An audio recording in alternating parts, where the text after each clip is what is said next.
रुद्रपुर की नजूल भूमि पर फ्री मालिकाना हक का मसला।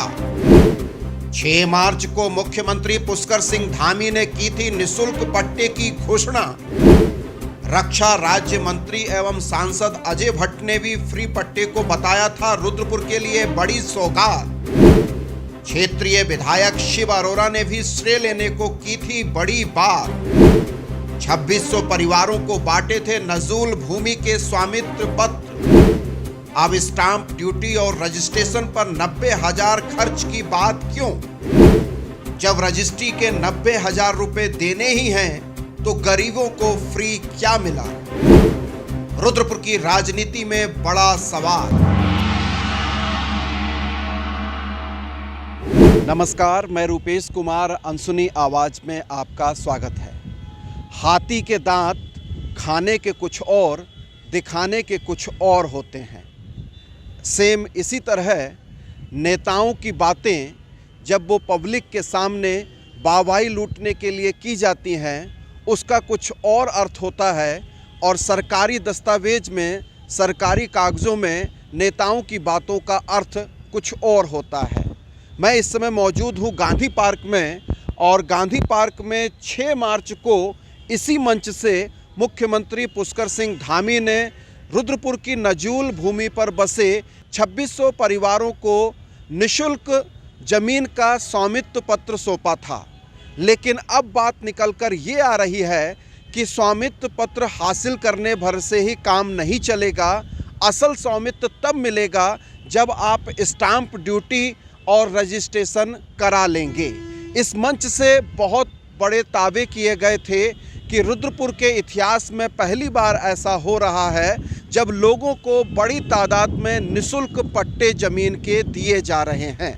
लेकिन उन पट्टों पर असल स्वामित्व तब हासिल होगा जब आप रजिस्ट्री करा लेंगे, और रजिस्ट्री कराने के लिए अभी जो औपचारिकता है, उस औपचारिकता को निभाने में स्टाम्प शुल्क अदा करना पड़ेगा, रजिस्ट्रेशन शुल्क अदा करना पड़ेगा, और 50 गज के प्लॉट की रजिस्ट्री के लिए उन सभी स्वामित्व धारकों को 90,000 रुपये तक पैसा सरकारी खातों में जमा करना पड़ेगा।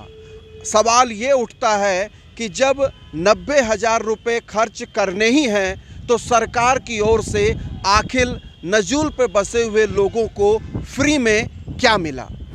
रुद्रपुर की नजूल भूमि पर बसे जिन 2600 परिवारों को 6 मार्च को निःशुल्क स्वामित्व पत्र प्राप्त हुआ, उन्हें असल मालिक बनने के लिए अभी सरकारी औपचारिकता से गुजरना होगा।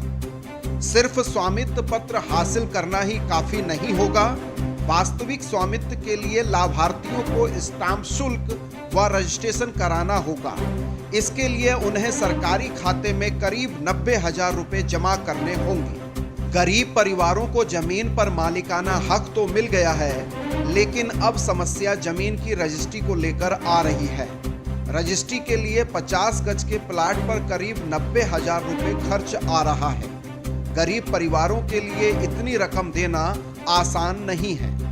बता दें कि 6 मार्च को रुद्रपुर के गांधी पार्क में विशाल जनसभा में मुख्यमंत्री धामी ने 2600 परिवारों को स्वामित्व पत्र बांटे थे। मंच से बार बार दोहराया गया कि निशुल्क पट्टे आवंटित हो रहे हैं। फ्री में मालिकाना हक देने का खूब ढिंडोरा पीटा गया। हम जानते हैं कि जो भी नजूल की भूमि पर जिनको पट्टा मिलने वाला है, वो सारे के सारे बहुत ही सामान्य स्थितियों में रहने वाले हैं, सामान्य परिस्थितियों में रहने वाले हैं। उनको किसी भी प्रकार से कोई पैसा रुपया भी किसी को देना न पड़े। इसलिए इस प्रक्रिया में जिनको भी लाभ मिलेगा, उनका 1 रुपया भी खर्च नहीं होना चाहिए। सरकार ने खूब वाहवाही लूटी, जनता ने भी खूब ताली पीटी, लेकिन सच यह है कि असल मालिक बनने के लिए लाभार्थियों को अभी स्टाम्प ड्यूटी, शुल्क और रजिस्ट्रेशन फीस करीब 90,000 रुपये अदा करनी होगी। 6 मार्च को इस बाबत कोई बात नहीं की गई थी। जब सरकार को पता था कि रजिस्ट्रेशन की प्रक्रिया में लोगों की बड़ी रकम खर्च होगी, तो उस समय मंच से अतिरिक्त शुल्क न लेने की घोषणा क्यों नहीं की गई? हालांकि जिलाधिकारी उदय राज सिंह व निवर्तमान मेयर रामपाल ने सरकार से रजिस्ट्री शुल्क न लिए जाने की सिफारिश की है। अब जिम्मेदारी शिव अरोरा की बनती है, जो 6 मार्च को मालिकाना हक दिलवाने का भरपूर श्रेय ले रहे थे, वे गरीबों की रजिस्ट्री फ्री में कराने की मांग को बुलंद करें। 6 मार्च को इसी मंच से 2600 परिवारों को निःशुल्क स्वामित्व पत्र सौंपे गए, लेकिन उसी दिन घोषणा की जा सकती थी कि जो स्टाम्प ड्यूटी या रजिस्ट्रेशन शुल्क जाता है, अनिवार्य है, वो नहीं लिया जाएगा। लेकिन ऐसी घोषणा नहीं की गई। निवर्तमान मेयर रामपाल और जिलाधिकारी महोदय ने जरूर सरकार से दरखास्त की है कि जो लाभार्थी हैं नजूल भूमि पर पट्टाधारक, उनसे सरकारी स्टाम्प शुल्क या रजिस्ट्रेशन शुल्क ना लिया जाए। लेकिन अभी तक सरकारी पक्ष से कोई भी भरोसा जनता के लिए, लाभार्थियों के लिए नहीं निकल के आया है। देखना होगा कि आखिर नजूल भूमि पर बसे हजारों की तादाद में परिवारों को क्या राहत मिल पाती है। बने रहिए अनसुनी आवाज़ के साथ। अनसुनी आवाज़ के फेसबुक पेज को फॉलो कीजिए। आप हमको यूट्यूब पे भी सब्सक्राइब कर सकते हैं। बहुत शुक्रिया, धन्यवाद, नमस्कार।